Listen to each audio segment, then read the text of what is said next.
Hello everyone, this is Preet and welcome back to my YouTube channel.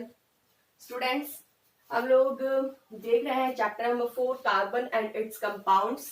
और carbon and it's compounds में हमारा जो topic चल रहा है, लेटेस्ट टॉपिक, वो है एलोट्रॉप्स ऑफ कार्बन।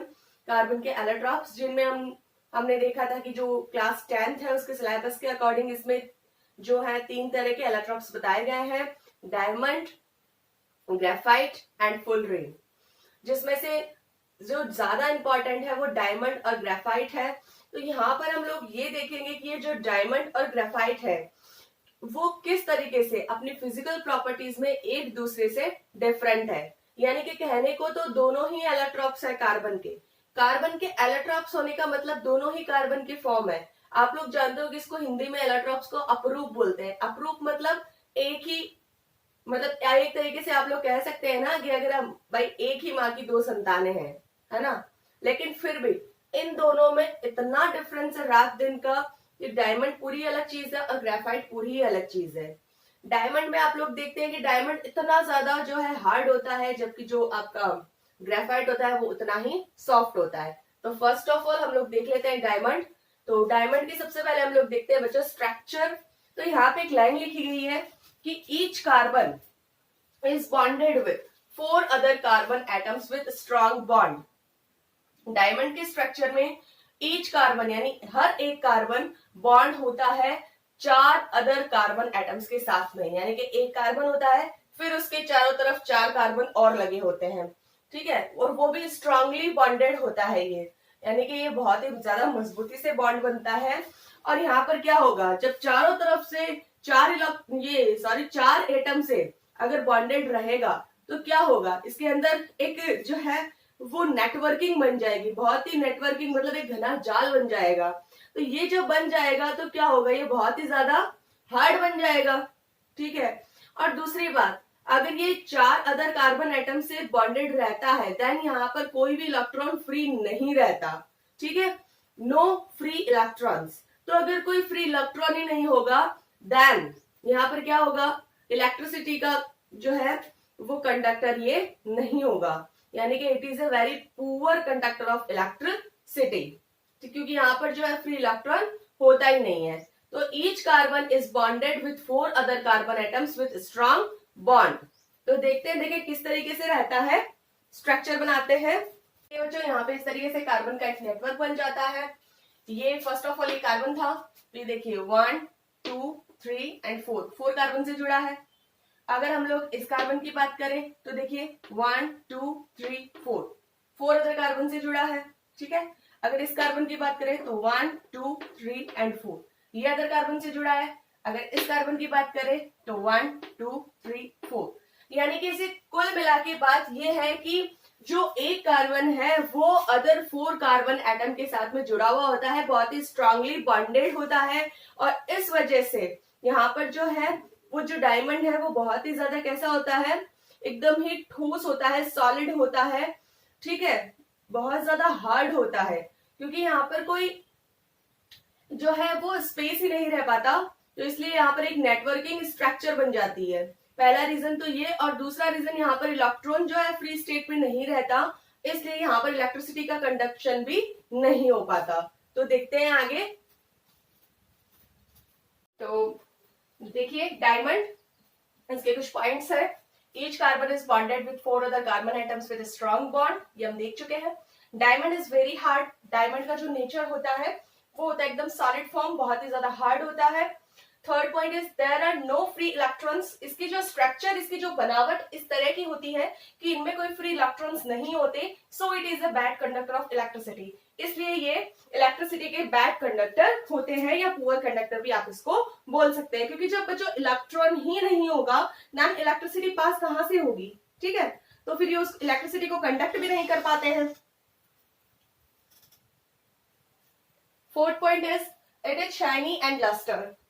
हम लोगों ने जब मेटल्स और नॉन मेटल्स की जो प्रॉपर्टीज देखी थी तब हमने देखा था एक पॉइंट था उसमें लस्टर, यानी कि चमक। तब हमने देखा था कि जितने भी मेटल्स होते हैं उनमें लस्टर वाली जो क्वालिटी होती है वो होती है और नॉन मेटल्स में नहीं होती। बट कार्बन एक नॉन मेटल होते हुए भी जो डायमंड आपका है उसके अंदर लस्टर की प्रॉपर्टी होती है, ठीक है, ये एक एग्जिस्टेंस है। So it is used to make jewellery. इसलिए इस डायमंड का जो यूज है वो ज्वेलरी बनाने में किया जाता है। ठीक है, तो ये है डायमंड की स्ट्रक्चर के बारे में, और हमने ये देखा है सारा कुछ डायमंड के बारे में। नेक्स्ट जो एलोट्रॉप है वो है ग्रेफाइट। तो बच्चों यहां तक आप लोग नोट डाउन कर लीजिए। नेक्स्ट पेज पे देखते हैं graphite.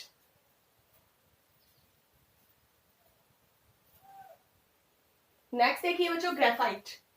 Each carbon is bonded with 3 other carbon to form hexagonal ring layer.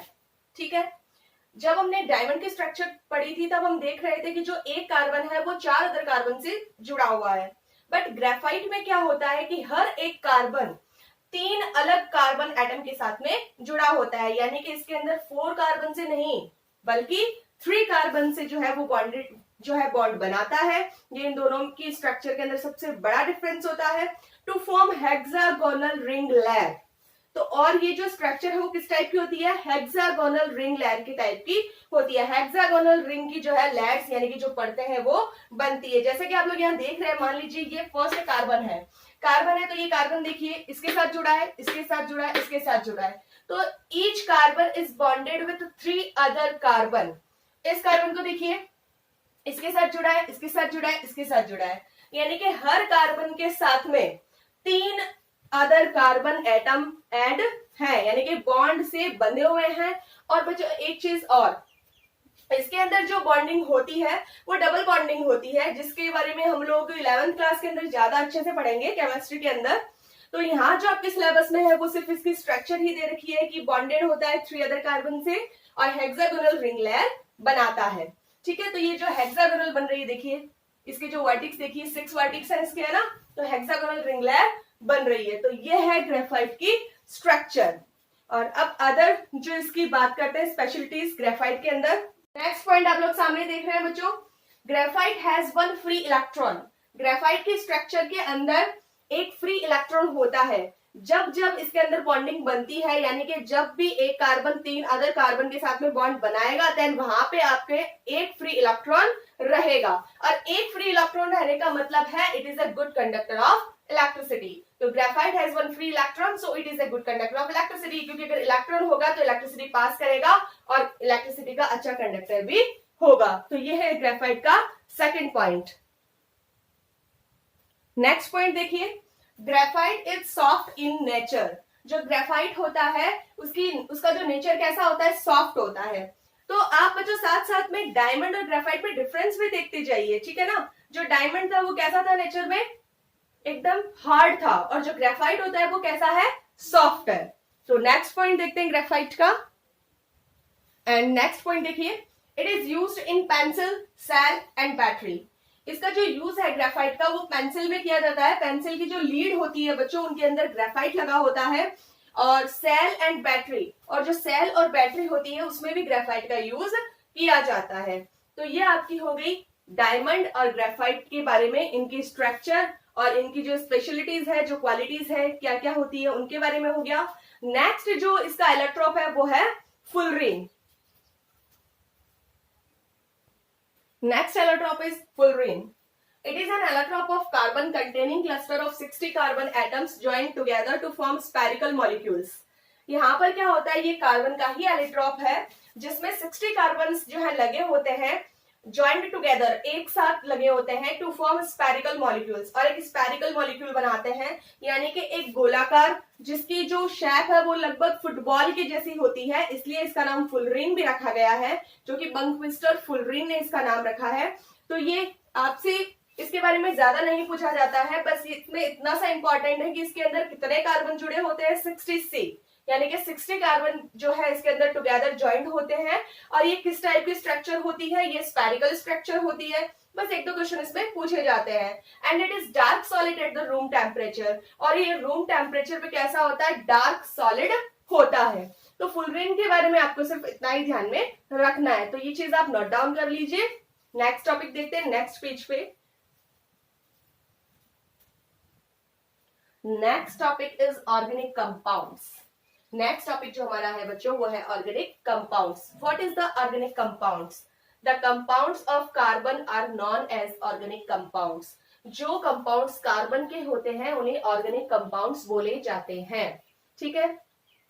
Most of the organic compounds are hydrocarbon और दैट डेरिवेटिव्स। मोस्टली जो ऑर्गेनिक कंपाउंड्स होते हैं उनमें हाइड्रोकार्बन और उनके डेरिवेटिव्स होते हैं। यहाँ पे जो डेरिवेटिव्स हैं उसका मतलब होता है इनके जो हाइड्रोकार्बन से बनने वाले जो अदर जो कंपाउंड्स होते हैं उनको उनके डेरिवेटिव्स बोले जाते हैं, है ना। तो पहली बात तो ऑर्गेनिक कंपाउंड क्या हुआ, जो कार्बन के कंपाउंड्स होते हैं वो ऑर्गेनिक कंपाउंड कहलाते हैं।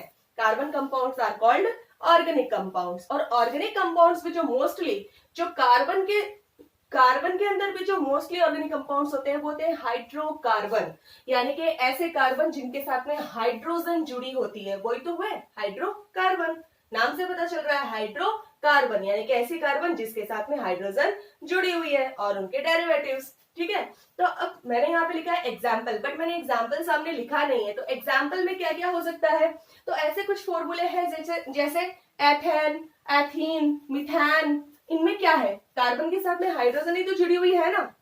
तो ये जो भी एग्जाम्पल हुए वो किसके हुए, ऑर्गेनिक कंपाउंड्स, खास करके हाइड्रोकार्बन्स के। तो हम लिखते हैं यहाँ पे एग्जाम्पल। अब यहाँ पे देखिए बच्चों, मैंने एग्जाम्पल लिखे हैं जिसमें मैंने लिखा है मिथेन, एथीन और एथाइन। अब इन तीनों में ही थोड़ा बहुत डिफरेंस है जो हम आगे देखेंगे। फिलहाल मैं आप लोगों को इतना बता दूं कि जो मिथेन होता है उसमें सिंगल बॉन्ड होता है, सिंगल कोवेलेंट बॉन्ड होता है। ओके, जो एथीन जिसमें ईन लगता है उसके अंदर डबल बॉन्ड होता है, और जो एथाइन जिसमें आइन लगता है वहां पे आपका होगा ट्रिपल बॉन्ड। तो ये जो सब कुछ है, single bond, double bond, triple bond, ये सारे कोवेलेंट बॉन्ड हम लोग पढ़ चुके हैं, लेकिन ये किस बेस पे होते हैं वो हम अब देखेंगे। बच्चों ये जो होती है आपकी हाइड्रोकार्बन्स, वो हाइड्रोकार्बन्स टू टाइप्स की होती हैं, सैचुरेटेड होती हैं एंड अनसैचुरेटेड होती हैं। ठीक है, हम देखेंगे कि सैचुरेटेड के अंदर जो ये आपका सिंगल बॉन्ड वाला कोवेलेंट बॉन्ड है वो आता है सैचुरेटेड हाइड्रोकार्बन्स में, और जो ये डबल बॉन्ड और ट्रिपल बॉन्ड वाले जो कोवेलेंट बॉन्ड आते हैं वो आपके आते हैं अनसैचुरेटेड हाइड्रोकार्बन्स में। तो हमने ऑर्गेनिक कंपाउंड देख लिए, ऑर्गेनिक कंपाउंड में मोस्टली क्या आता है, हाइड्रोकार्बन्स आते हैं, वो हम देख लिए। ऑर्गेनिक कंपाउंड्स यानी कि हाइड्रोकार्बन के एग्जाम्पल देख लिए। अब हम देखते हैं टाइप्स ऑफ हाइड्रोकार्बन्स की ये जो सिंगल बॉन्ड है मिथेन है वो किस में आता है, जो डबल कोवेलेंट बॉन्ड है वो किस में आता है, और ट्रिपल कोवेलेंट बॉन्ड किस में आता है। तो देखते हैं डिटेल से। एक बात और बच्चों, यहाँ पे हम हाइड्रोकार्बन्स के टाइप तो देखेंगे, उससे पहले हम लोग एक चीज तो देखना ही भूल गए, क्या कि टाइप्स ऑफ ऑर्गेनिक कंपाउंड्स, कि ऑर्गेनिक कंपाउंड्स के टाइप्स कौन कौन से होते हैं। माना कि जो हाइड्रोकार्बन्स होते हैं वो मोस्टली ऑर्गेनिक कंपाउंड्स के अंदर आते हैं, बट ऐसा नहीं है कि केवल हाइड्रोकार्बन्स ही ऐसे हैं जो ऑर्गेनिक कंपाउंड है, ऐसा तो नहीं हो सकता ना। तो ऑर्गेनिक कंपाउंड्स तो और भी है। अब वो कौन कौन से हैं, जिनमें से फर्स्ट तो अभी हम लोग चर्चा कर ही रहे थे, हाइड्रोकार्बन्स। सेकंड देखिए हेलो एल्केन्स, ठीक है, haloalkanes. Third is alcohols. इनके बारे में आप वैसे बच्चों डिटेल में जब आप लोग साइंस सब्जेक्ट लेंगे और जब आप केमिस्ट्री पढ़ेंगे तो आप डिटेल में पढ़ेंगे। फिलहाल आपको इतना सब कुछ इसके अंदर नहीं दे रखा है, थोड़ा थोड़ा सा दे रखा है ना। तो हेलो एल्केन्स मैं आपको एक बार बता दूं, देखो हाइड्रोकार्बन तो हम लोग जानते हैं जिसमें हाइड्रोजन भी होता है और कार्बन भी होता है, और अभी इसके बारे में हम तो वैसे भी पढ़ने वाले हैं हाइड्रोकार्बन। हेलो एल्केन्स इनके बारे में भी पढ़ेंगे। एल्कोहल्स इनका नाम से पता चल रहा है जिसमें OH जुड़ा होता है ना, एल्कोहल। एल्डिहाइड्स जिसमें CHO ग्रुप होता है, ये भी देखेंगे। कीटोन्स जिनमें C डबल बॉन्ड O ऐसे लिखा जाता है कीटोन को, है ना, कार्बन और ऑक्सीजन होता है साथ में। और कार्बोक्सिलिक एसिड्स, कार्बोक्सिलिक जो ग्रुप्स होते हैं वो होते हैं COOH यानी कि कार्बन, ऑक्सीजन और हाइड्रोजन। यहाँ पे आप लोग क्या देख रहे हैं बच्चों, आप देखेंगे कि जो ऑर्गेनिक कंपाउंड्स उसमें मोस्टली 3 जो है एलिमेंट काम आ रहे हैं। कौन कौन से, हाइड्रोजन, ऑक्सीजन एंड कार्बन। ये 3 जो एलिमेंट ऐसे हैं जो कि ऑर्गेनिक कंपाउंड में आ रहे हैं। हाइड्रोकार्बन्स के आप देखेंगे तो हाइड्रोजन कार्बन है। हेलो एल्केन्स में भी आप देखेंगे कि हाइड्रोजन है, कार्बन है। एल्कोहल में आप देखेंगे कि ऑक्सीजन है और हाइड्रोजन है। एल्डिहाइड्स में देखेंगे कि CHO तीनों चीजें हैं। कीटोन में आप देखेंगे कार्बन और ऑक्सीजन है। कार्बोक्सिलिक एसिड में आप देखेंगे कि कार्बन, ऑक्सीजन और हाइड्रोजन तीनों है इस ग्रुप में, है ना। तो इतना तो पता चल गया होगा कि जो ऑर्गेनिक कंपाउंड्स होते हैं उनमें कार्बन, हाइड्रोजन और ऑक्सीजन तो होते ही होते हैं। तो ये कुछ टाइप्स है ऑर्गेनिक कंपाउंड्स के, और अब हम बात करते हैं हाइड्रोकार्बन्स की, ठीक है। तो hydrocarbons organic compounds containing only carbon and hydrogen, ऐसे ऑर्गेनिक कंपाउंड जो कंटेन करते हैं केवल कार्बन और हाइड्रोजन को, this is called hydrocarbons. Hydrocarbons are mainly classified into two types. जो हाइड्रोकार्बन्स होते हैं उनको मेनली क्लासिफाई किया जाता है टू टाइप्स में, जिनमें से फर्स्ट है सैचुरेटेड हाइड्रोकार्बन्स एंड सेकंड है अनसैचुरेटेड हाइड्रोकार्बन्स। जो हाइड्रोकार्बन्स होते हैं उनको टू टाइप्स में क्लासिफाई किया जाता है, सैचुरेटेड हाइड्रोकार्बन्स और अनसैचुरेटेड हाइड्रोकार्बन्स। तो यहाँ तक आप लोग नोट डाउन कर लीजिए। अब हम लोग देखते हैं नेक्स्ट पेज पे कि what is the saturated hydrocarbons. Next, saturated hydrocarbons, the hydrocarbons in which all the carbon atoms are bonded with other carbon atoms by single covalent bond is called saturated hydrocarbons। यहाँ पे आपको जो word underline करना है वो है single covalent bond, यानी कि ऐसे हाइड्रोकार्बन्स जिसमें कार्बन एटम्स जो होते हैं वो अदर कार्बन एटम से बॉन्ड होते हैं बाय सिंगल कोवलेंट बॉन्ड, उन्हें बोला जाता है सैचुरेटेड हाइड्रोकार्बन। इसका जो एग्जाम्पल होता है वो हम देखेंगे अभी विद स्ट्रक्चर कि उसमें बॉन्डिंग कैसे होती है। और इससे पहले हम लोग देखते हैं कि इसका जो जनरल फॉर्मूला होता है वो क्या होता है। तो देखते हैं इसका फॉर्मूला। एक नॉट डाल के यहाँ पर एक लाइन लिखी गई है, they are known as alkanes. ये जो सैचुरेटेड हाइड्रोकार्बन्स हैं उनको एल्केन्स के नाम से जाना जाता है। And general formula of alkene, जो एल्केन का जनरल फॉर्मूला होता है बच्चों वो होता है CnH2n+2, CnH2n+2। थोड़ा सा हम लोग अगर मैथमेटिक यहाँ पे लगाएं तो इससे क्या जो है कंक्लूजन निकलता है कि जो कार्बन के जो मॉलिक्यूल्स होते हैं उनसे ज्यादा होते हैं हाइड्रोकार्बन्स के मॉलिक्यूल, और कितने ज्यादा होते हैं, कार्बन के डबल से, यानी कार्बन के दोगुने से 2 ज्यादा होते हैं। यानी कि यहाँ पर अगर मोर देन की बात करें यानी कितने ज्यादा है तो हम लिख सकते हैं कि ट्वाइस द कार्बन +2, यानी कि कार्बन के दोगुने से 2 ज्यादा। ये हो गई हमारी मैथमेटिक, हमने यहाँ पे थोड़ी सी लगा ली, इस फॉर्मूले से ये कंक्लूजन निकलता है। अब हम इसको देखते हैं कि एग्जाम्पल के सहारे से, है ना, क्योंकि एग्जाम्पल के साथ में बहुत अच्छे से समझ में आती है कोई चीज। तो देखते हैं यहाँ पे। अब यहाँ पे बच्चों आप एग्जाम्पल देखिए, हमने यहाँ पे 2 एग्जाम्पल लिए हैं, मिथेन और एथेन। ये हमने क्या लिए हैं यहाँ पे एग्जाम्पल, मिथेन और एथेन। मिथेन का जो फॉर्मूला होता है वो होता है यहाँ पे CH4। तो यहाँ पे देखिए उस फॉर्मूले के अकॉर्डिंग देखिए तो C के जो मॉलिक्यूल्स है वो कितने हैं, 1, ठीक है। नंबर ऑफ एटम कितना है C, यहाँ पे 1 ही है। देन अगर हम हाइड्रोजन की बात करें तो हम क्या बोल रहे हैं फॉर्मूले के अकॉर्डिंग, कार्बन के दोगुने से 2 ज्यादा।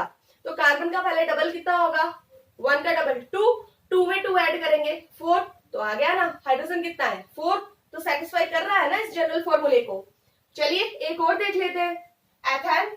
एथेन का फॉर्मूला होता है बच्चों C2H6। कार्बन के मॉलिक्यूल्स कितने हैं, 2, तो 2 का डबल कितना होगा, 4, 2 2 4 हो गया। 4 में क्या ऐड करना है, +2, तो 2 कर दीजिए, कितना हुआ 6। तो देखिए फुलफिल हो रहा है ना कंडीशन, C2H6। यानी कि इसका जनरल फॉर्मूला जो एल्केन्स का या कह सकते हैं सैचुरेटेड हाइड्रोकार्बन्स का, वो आपका होता है CnH2n+2। अब यहाँ पे स्ट्रक्चर देख लेते हैं मेथेन की और एथेन की। तो देखिए बच्चों स्ट्रक्चर ऑफ एल्केन्स, अगर हम एथेन की बात करें, क्योंकि मेथेन तो आप भी बना सकते हो, छोटा सा है ना, तो एथेन C2H6, यानी कार्बन के नंबर ऑफ एटम 2 है ना, तो 1 2। हाइड्रोजन कितने हैं यहाँ पे 6, देन 1 2 3 4 5 6। अब यहाँ पे आप लोग एक चीज देखेंगे कि कार्बन के साथ में जहां जहां पे भी बॉन्डिंग हो रही है हाइड्रोजन की या खुद कार्बन की, वहां पे कितने बॉन्ड है, सिंगल बॉन्ड है, यानी कि सिंगल कोवलेंट बॉन्ड। तो ये जो आपका एथेन है वो क्या है, सैचुरेटेड हाइड्रोकार्बन या फिर जिसको बोल सकते हैं एल्केन, है ना। ये देखिए कार्बन कार्बन के बीच में single covalent bond, hydrogen carbon के बीच में सिंगल, हाइड्रोजन कार्बन के बीच में सिंगल, हाइड्रोजन कार्बन के बीच में सिंगल। और जहां पे भी कहीं पे भी आप देखेंगे तो हाइड्रोजन और कार्बन के बीच में या कार्बन और कार्बन एटम के बीच में आपको सिंगल कोवलेंट बॉन्ड ही दिखाई देगा। तो जिसके पीछे एन लग रहा है वो सारे कौन से, single covalent bond, and this is a saturated hydrocarbon. एक हम प्रोपेन की स्ट्रक्चर और देख लेते हैं यहाँ पे। अगले स्ट्रक्चर इज प्रोपेन C3H8। दोनों बातें देख लीजिए, पहले जनरल फॉर्मूले को सेटिस्फाई कर लीजिए। प्रोपेन C3, कार्बन के नंबर ऑफ एटम 3 है, 3 मॉलिक्यूल्स हैं, 3 का डबल 2n है ना, तो 2n कर दीजिए, 3 2 6, 6 में +2 कर दीजिए 8, फुलफिल हो रही है कंडीशन, फॉर्मूला सही है एकदम, जनरल फॉर्मूला ओके है बिल्कुल। देन हम अगर इसके स्ट्रक्चर की बात करें तो 3 कार्बन एंड इसके चारों तरफ लगे हैं 8 हाइड्रोजन, ठीक है। और यहाँ पे जितने भी बॉन्ड है वो है सिंगल कोवलेंट बॉन्ड। सो प्रोपेन जहाँ पे एन लग रहा है वो सारे के सारे हैं saturated hydrocarbons and it is called the alkanes, ठीक है। तो आज हमने देखा है यहाँ तक सैचुरेटेड हाइड्रोकार्बन्स, और आज की वीडियो में हम लोग बस इतना ही देखेंगे। जो हम नेक्स्ट वीडियो देखेंगे उसके अंदर हम लोग बात करेंगे अनसैचुरेटेड हाइड्रोकार्बन्स कि अनसैचुरेटेड हाइड्रोकार्बन्स क्या होते हैं, उनमें कौन कौन से कोवलेंट बॉन्ड लगते हैं, वो सारा कुछ हम देखेंगे हमारे नेक्स्ट वीडियो में। और अगर आप लोगों को मेरा वीडियो अच्छा लगा हो तो इसे ज्यादा से ज्यादा शेयर करें, लाइक करें, सब्सक्राइब करें और बेल आइकन प्रेस करना ना भूलें। Okay guys, bye bye, thank you.